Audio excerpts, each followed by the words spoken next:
courts handling child dependency cases have a new requirement to oversee and ensure youth in foster care are being provided opportunities for age and developmentally appropriate activities and experiences. This video provides an overview of the issue, its importance to foster youth, and what judges and hearing masters can do to meet this new judicial requirement. Every judge in Pennsylvania now has a new species of questions they have to ask. They have to ask about normalcy, and they have to intervene with the agency who they pay. The inventory for that agency are our kids, and that agency has to take minimal risk to allow for normalcy. The pursuit of immunity from liability is causing abnormalcy and adversely impacting the development. And it's really that profound. The growth of a individual from child to young adult. It's not enough that a child be physically safe. Now it's not even enough that they be emotionally safe. They also have to have a normal upbringing. It's about making sure that these kids get to enjoy their life and also be reasonable about when they get invited to sleepovers and things like that. There was a time where, oh, they have to be cleared. We're trusting these foster parents to take care of their kids. We can trust them to make a good judgment about whether these kids get to spend the night at a neighbor's house. So it's shifting how we do what we do, but it's really towards with an eye towards making sure these kids have some semblance of a good experience as they're growing up, and it's not something they look back on and go, oh, that was my childhood.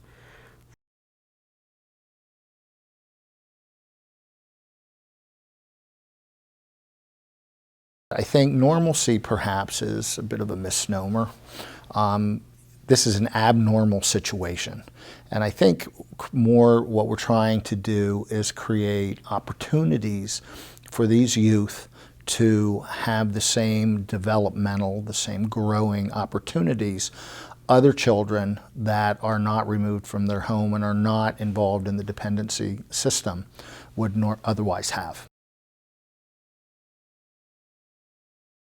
Normalcy is as important as any other aspect of child development as we try to raise good, productive, healthy, and happy citizens for our society. We have to acknowledge that the normal, if we want to call it the normal, that a lot of these children come from before they come into care, objectively to us is bad, right? We look at that and say, look at the risks that they survived. Look at the neglect or the abuse. That's not normal. But until you step into the shoes of the child, normal is purely subjective. It's what you know, right? It's all you know. So it is a rare case that we pull a child from an abusive home, and when I ask them where they most want to go, that they don't tell me they want to go home, because that's their normal. A lot of children that come from abusive or neglectful homes have no idea what my children's home looks like. So the first mistake we used to make, and I'd like to think we make it less often, is tell them, well, this is going to be better. No, to them, this is strange and bizarre, and I don't know who you are, I don't know who they are. I want to go home to my mom. I know how to navigate that. I think there's a balance, because I think oftentimes, and you have to look at each child differently. I think even with the process, we say older youth, and we put them all together. But there's so many dynamics in terms of gender, background, culture, social economics. There's so many different stages in which you find a person, even an adult person. So I think the first step is looking at it from, we have to move away from saying there's this population and they're just older youth. We have to begin to look at their backgrounds, their culture, what they're used to, what they're not used to in terms of dealing with them on an individual basis. Within the past year or so, the federal government passed the Strengthening Families Act. Strengthening Families Act require a look at normalizing the foster care experience for teenagers in particular. And I think there's some irony in that, because foster care is not a normal experience. Most Teenagers in America, fortunately, do not grow up and not spend their teenage years in the foster care system. Again, not saying it's a bad system, just saying that that's not a normal experience for teenagers. The issue behind the normalization piece of the Strengthening Families Act was really to try to bring as much normalcy to a teenager's growing up experience as possible in an abnormal living situation or event.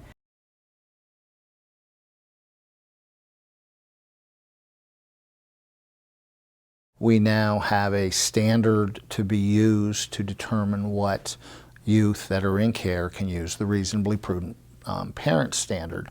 And that's, of course, a vague term because parents, even of children that aren't in care, are very different. So I think as this develops, it brings to the forefront for us as judges that we need to inquire into this area. Are these youth getting these opportunities? Is it being discussed? What are the regulations that are imposed on foster parents? Are foster parents being empowered to make good decisions regarding the youth that are in their care?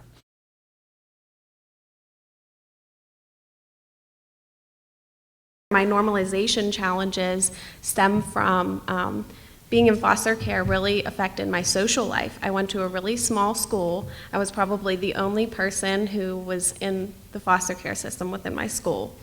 Some school assignments aren't necessarily friendly to foster youth. For example, having to report on your family tree, your dynamic, ancestry, role models, etc. I survived, and I'm here today. That's my biggest accomplishment. I always felt like a burden to my own family, being in their homes, because it was always known throughout the family and the neighborhood that I did not belong there, that I was a foster child.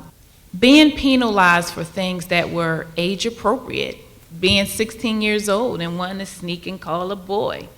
For their biological children, it was okay. They laughed about it, it was fine. But if I did things like that, it was the end of the world.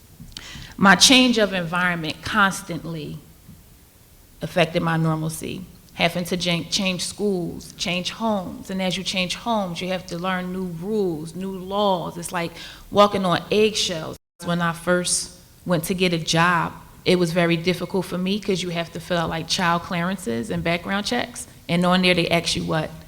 How many homes did you live in? What were the addresses? What are your parent names? With each address was a different parent, was a different guardian. But that was my life, again, normalcy. I wasn't treated like I was 17 years old or 16 years old. I didn't go and spend the night with my friends. I didn't go and go to the movies or, have a boyfriend that I could, go bowling with. I mean, it sounds harsh, but I don't really think any part of my childhood was normal. And it did follow me into my adult years. Since I left foster care, I've moved 32 times. And it's rough. It's really rough. It's hard to connect yourself with anything or anyone when you haven't had that your entire life. We've heard from many, many, many foster youth. We go out to court hearings, we observe court hearings, we listen to children testify. We've had children speak at most of the conferences or educational sessions that we've had for our judges and hearing masters. And what they say over and over and over again is that their experience growing up in foster care is not like their friends' experience growing up and being teenagers. So we paid really close attention to that, and we asked them a lot of questions around how is your experience different? We found out a lot of things that were very troubling. Things like kids who couldn't go to their prom because there wasn't a chaperone from the agency that could be there. Kids not being able to get access to the foster home because, and again, not in every foster situation, but they didn't have a key to the house. I can't imagine growing up as a child and coming to my home and being locked out and having to sit on the porch waiting for my mom to come home. That's not a normal experience for kids. Typically, most of us, when we're teenagers, If our parents weren't home, we either had a key or that we knew the back door was locked or we knew how to get into the house. When we started hearing some of these things from foster youth, it really concerned us. So it concerned the courts, it concerned the Department of Human Services. So we started talking about what kinds of things could we do differently for children, foster youth, teenagers, that might make their experience growing up a little more like what their friends' experiences are. A lot of courts are already dealing with a lot of these issues. I had a foster child that came in. She was placed in a foster home with a provider. It wasn't a county-controlled foster home. And I would engage in discussions with her, and I knew a fair amount about the foster family, that they were involved in a very large church youth group. And the youth came in, and I asked her how she was doing, and she had a big smile on her face, and she said, I have an opportunity to go to Belize on a mission trip. And I think she was 14 or 15 at the time. And I was just, you could see she was just excited. This young girl really doesn't talk much, but for her to volunteer this was substantial. And I said, well, that's great, so tell me about it. And she says, well, we've got to do fundraising and we have to do a few other things. And then she kind of looks down, but my foster mom has to go along or I can't go. I just dictated an order saying that she can go to Belize with the church group. And that was the end of the discussion. There's several different ways I think that youth are impacted and feel set aside, the youth that are in foster care versus youth that are not in foster care. And one of the things are just the basic interruption to their daily lives. So oftentimes youth are taken out of school for court appearances, they're taken out of school for supervised visitation with a mother, father, sibling visitation, and it's all ultimately for the benefit of that youth. But oftentimes, even if not directly hinted at by their peers, that youth feels some type of way about being separated and might perceive, hey, children are looking at me differently because I'm missing this chunk of time from school, and they know that I'm missing it every bi-weekly Wednesday, and they begin to internalize that and they begin to feel different, and without the correct coaching and counseling, it can foster an aversion to the process. When you pay attention to what the whole child needs, which normalcy, whatever you want to call it, all of a sudden you validate this person and you start encouraging them to build a relationship with the people that they have. I remember a story, it was absolutely brilliant. There was a county that had done a real push to get as many more foster families to come in. And they had more foster families than they needed, which normally doesn't happen. So they started creating books of foster families. Everybody had a page. And when kids would come into care, they'd give them a book. And they'd let the kids rank their preference.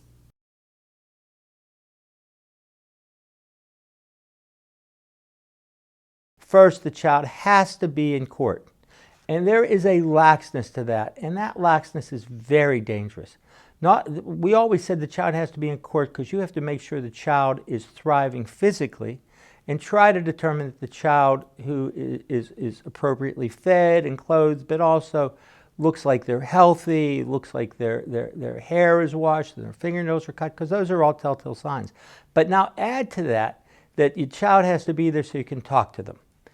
And you can't not just talk to them about how are you and what you need, what do you want, but to try to delve in more. And this becomes the judicial role, the hearing officer role, and the lawyer role, because lawyers examine and cross-examine in our system. We're kind of the buck stops here. So we can override, in most cases, what a caseworker's decision is, what a foster parent's decision is, and say, no, this child has to be treated like any other child. They're not different. So I think with us talking to the children, we can put our foot down and say, this is what will happen. Because the caseworkers learn. They don't want to come into court and have to explain they made a bad decision that this judge isn't going to like. And it kind of is a top-down change, where once they see what the judge is doing, they're going to prepare for that as they come in.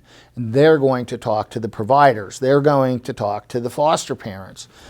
And if we start asking these questions and making these decisions in the beginning, eventually it will trickle down and we'll start seeing change.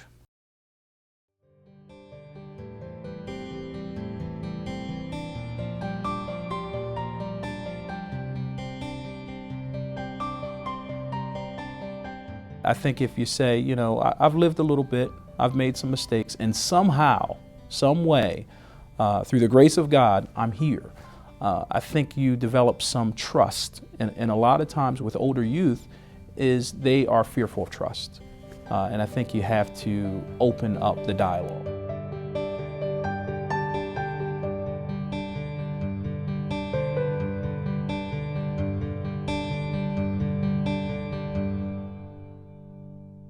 Famous Casa story. A father's walking down the beach holding his little 5-year-old daughter's hand. And as far as you can see in every direction, there are starfish that have been washed up and are lying inert on the sand.